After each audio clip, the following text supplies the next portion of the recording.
my favorite hires of this cycle. All right. So I talked about Deion. He's at number one. You don't need to hear me rehash that. Okay.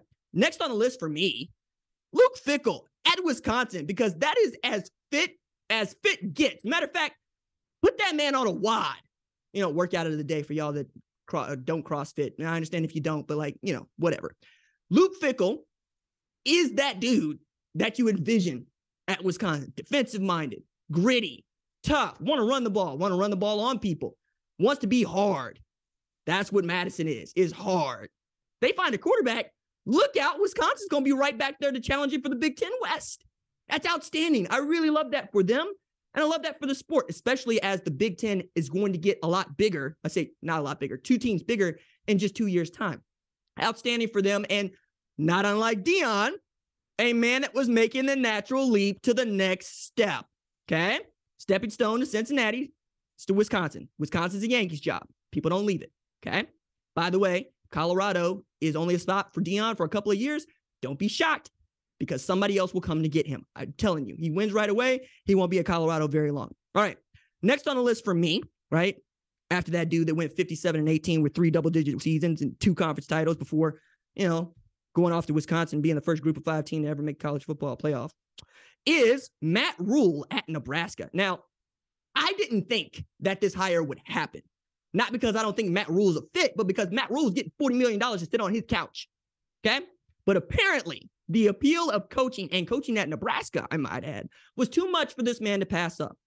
And shout to Trev Albert, who pulled a rabbit out of a hat as far as I'm concerned, and going to get the one guy that I do believe can rebuild that program in a modern time and get Nebraska back to relevant. I don't know that Nebraska is ever going to be what it was in the late 90s, mid 90s, and even early 2000s. But we know that Matt Rhule built a winner at Temple. We know that the record's 19-20 at Baylor, but we're also talking about a Sugar Bowl and a 10-win season in his 3rd year with the Bears before taking the job at Carolina to be the Panthers. He is a renowned program builder. He's that dude you want, who's taken over your crappy program and turned it into something that is outstanding and great, and to do it with integrity. My favorite story about Matt Rhule is just how much he really relies on his open door policy, which is to say, hey, I'm watching Monday Night Football and I ordered a big spread of Popeyes. Come through, guys. And if you don't come through, he will go find you, because Matt Rhule wants you to know him and he wants to know you. And I got to tell you, the chemistry between people is what makes things go, what makes things work. Being able to talk, being able to understand what moves that person and why. You'll see that on the field. And I can't wait, because Nebraska fans deserve it. It's a great fan base. Y'all are rabid about it. I was fortunate to make my first trip there earlier this year. I can't wait to see what you look like in a couple of years. And I think it's going to take that long. So be patient with him. But he signed a long-term deal.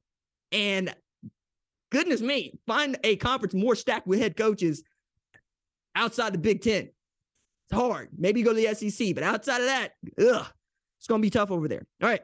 Next on the list for me, Trent Dilfer at University of Alabama, Birmingham, otherwise known as UAB. Favorite quote from him was, tell the Southeast I'm coming to breathe fire.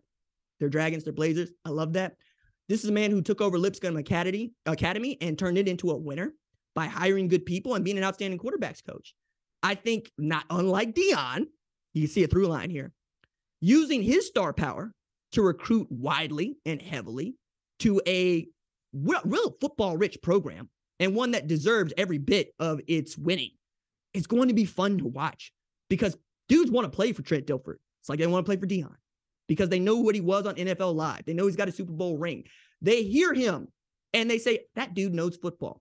Also, not for nothing, but running Elite 11, that's a great recruiting tool for him. I don't think he gets to do that anymore, but that was pretty outstanding, because you'll also know he's the dude that identified CJ Stroud at Elite 11. Said, hey, that guy's our MVP. And what did he do? He went on to Ohio State, and he's been doing outstanding things. They're going to get to play in the college football playoff. And that's just the one dude that I felt like telling you about to talk about what Trent Dilfer might do at UAB. Last on the list for me, Kevin Wilson to Tulsa. And this is mostly here because it's in my backyard. Literally, it's down the street. I got in the truck. I drove down there, and I went to go see his introductory press conference. And I was really elated to see that it was standing room only inside of the club level when Kevin Wilson was being introduced by athletic director Rick Dixon and our president at the University of Tulsa, Brad Carson. I like the hire. I really enjoy it. I understand people have their reservations for his last head coaching job at Indiana, but he was the first person to tell me, hey, I got more attaboys and you're going to do great, coach, from my Indiana players than I did from anybody else that I've coached. And this is a man who came onto the national stage being an offense coordinator at Oklahoma when they were humming. When it was no huddle, Sam Bradford, DeMarco Murray, we're going to slice and dice you. Only team that could beat them on a regular basis, maybe Florida. Outside of that, good luck, right? Goes to Indiana, goes bowling, gets bounced out, goes to Ohio State for 6 years, got there when Coach Meyer was there, stayed there through Ryan Day. It helps him put together the offense and the game plan. What I found most interesting about that is that, one, Wilson wants the opportunity to program build, and Tulsa could use him. But I also would add in there, Tulsa's had 2 first-round picks in the last 2 years, okay? That's twice as many as the University of Texas. And not for nothing, Tyler Smith is doing the damn thing down there at Dallas. Like he is that anchor on a really great Dallas Cowboys team. But also in there that he was adamant. No, I'm going to give everything I got to Ohio State. When I can recruit, I'll be down here. But I need to see this through. He wants to win a national championship, even if he doesn't want to say that out loud to a bunch of folks in Tulsa that want to know what 2023 is going to be like. But he's earnest, he's genuine, and he was very excited to be a head coach once again. And frankly, I'm very excited to see what he is capable of doing in 2023 and beyond. And not for nothing, but he won a big recruit earlier today with getting Braylon Braxton to return to Tulsa on a phone call, which is pretty outstanding. All right. Most impactful transfers is where we're going to go after my most impactful coaching hires, right? And let's start with the first one for me, which is pretty interesting and, or I guess we could say at this point expected. Number one, DJ Uiagalelei, choosing to enter the transfer portal from Clemson after what was really an up and down year for him. And I believe he is the tooliest quarterback in all of the sport. There was a time when I believed that DJ Uiagalelei would be better than Trevor Lawrence. That has since been disproven, I should say. But you saw flashes of what he's capable of when he brought Clemson from 18 down against Boston College just last year. You saw flashes of what he was capable of in South Bend against a damn good Notre Dame team. It just hasn't been able to come together for him in 2022. And frankly, Cade Klubnik has outplayed him. And it's his job now, especially after what he was able to do in relief of DJ Uiagalelei in the ACC championship against a North Carolina team that just could not keep up with that dude, who is also, quiet as is kept, a 5-star. That's 2 5-star quarterbacks. I'll be interested to see where he ends up. I don't really have a good feel on this one. There are a lot of people that want to see him on the West Coast where he's from. I wouldn't be against that either. I also could just as easily see him coming out of the portal and going back to Clemson, right? If that's where your home is, that's where your home is. But we'll have to wait and see. But I believe that dude is going to be a winner no matter where he goes. I also want to quickly add in here, the reason you've seen so many players enter the transfer portal on Monday, December 5th, is because that is the first day that you could enter the transfer portal with the new rules and the new cycle. So the cycle for transfer in this window is December 5th to January 19th. You're going to see him come. You're going to see him go. You're probably going to see him even re-enter and go somewhere else. Dylan Gabriel was going to go to UCLA before he went to Oklahoma. But the reason that has come into fruition because coaches want to be able to put a lid on it because you could enter the transfer portal anytime you wanted. You just couldn't transfer without being in good academic standing until the end of the semester, okay? Outside of that, if you're a grad transfer, if you're an FCS transfer, or your head coach was fired, you could enter the transfer portal, right? Those things were open to you. Now, because everybody got to enter the transfer portal for the first time, December 5th and December 6th, you've seen over 1,100 kids put their names in. Be cautious about it because you're going to get to figure out just how free market works. The statistic that I throw to people is 70% of the kids that put their name in the transfer portal do not come out somewhere new. That means they either go back to where they were or they do not come out. So kiddos, don't go in there unless you are sure. DJ Uiagalelei is obviously sure. Next one on the list for me is, I think, the dude that has the best possibility to be a comeback player of the year candidate in Brennan Armstrong. Because when Brennan Armstrong was slinging it at Virginia, he was one of the best quarterbacks in all of the sport. I mean, the stats are outrageous. Last year, he threw 4,449 yards. There's a difference there, RJ, and 31 touchdowns. And that's also while rushing for 251 yards last year. So he was a 4,731 touchdown machine. Like 4,700 total yards at Virginia. That's outstanding. And frankly, going into this, I thought that the marriage between he and Tony Elliott would be outstanding. It just didn't work out that way. He threw 7 touchdowns and 12 interceptions in 2022. And I can't wait to see who gives that dude another shot. Now, it is looking like Syracuse might be a landing spot for him. And I frankly am here for that because Robert Anae knows how to call an offense. And I really, really want to see him do well. And I think at Syracuse, you have that opportunity in the offense that they want to run, being fast, giving your quarterback control. I think that having a transfer like Brennan Armstrong can only help them. Selfishly, I would love to see Brennan Armstrong and Jeff Brom together because, my goodness, a dude that wants his quarterback to sling it all over the yard and a dude that absolutely could sling it all over the yard, that'd be a lot of fun. Next on the list for me is a guy that was off the board before he could even actually put his name into the transfer portal. It's Iowa quarterback Cade McNamara, was Michigan quarterback Cade McNamara. And I believe that McNamara is to Michigan what Peyton Manning was at Tennessee, what Kelly Bryant was at Clemson. The dude that demonstrated to everybody that this team is on the edge of being a national championship caliber team, but just didn't have the tools to get it over the top. The next guy comes in. He's a little bit more talented, at least at that time. T. Martin, a little bit more talented at that time. And of course, Trevor Lawrence is Trevor Lawrence. And we know J.J. McCarthy has led his team to the college football playoff and an undefeated season so far. I believe he's 11-0 as a starter. But McNamara going to Iowa just made so much sense to me that when I heard that he was in the portal, I said, my goodness, yeah, Iowa, go get that guy. Because they've been a quarterback away for 2 years.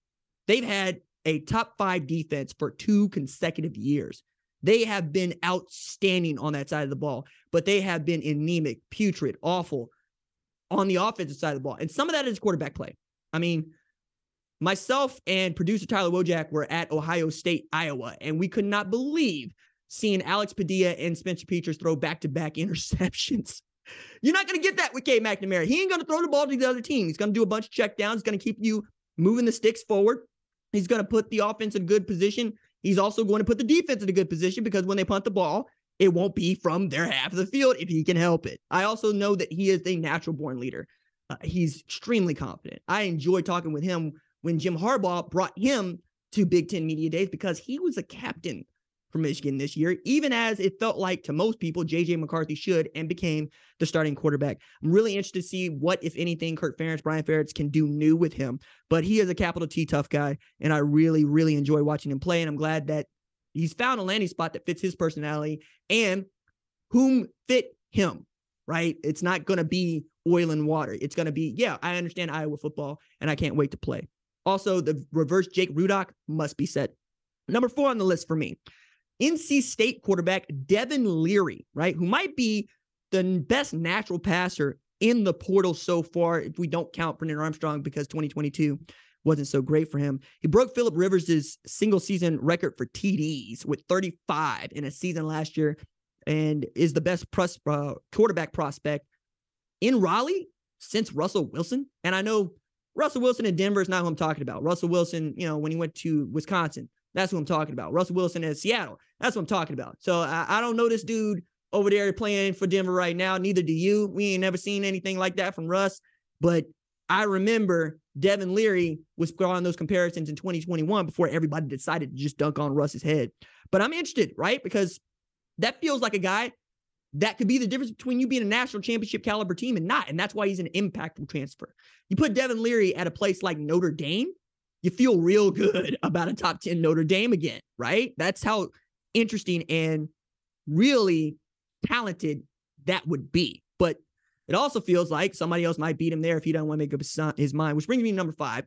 Hudson Card has to make this list because of how he played in relief of Quinn Ewers, and frankly, how he played when he was dueling with Casey Thompson the year prior. So he came on in relief of Quinn Ewers in a game that felt like they would win if Ewers was still healthy. But I'm also telling people, A, Card didn't expect to play in that game, and B, he finished the game with an injury to his foot. So his ability to be mobile and move around is makes him a little bit different than Ewers. Ewers sees the field a little bit better, but you don't need to if you're able to outrun people or get one-on-ones, and Hudson Card can do that. Notre Dame also feels like a great fit for one Hudson Card, but I could see a lot of different places for him to go. Like, in the back of my head, selfishly, I would like to see him at a place like Oregon State, because not unlike Iowa, they just need a quarterback.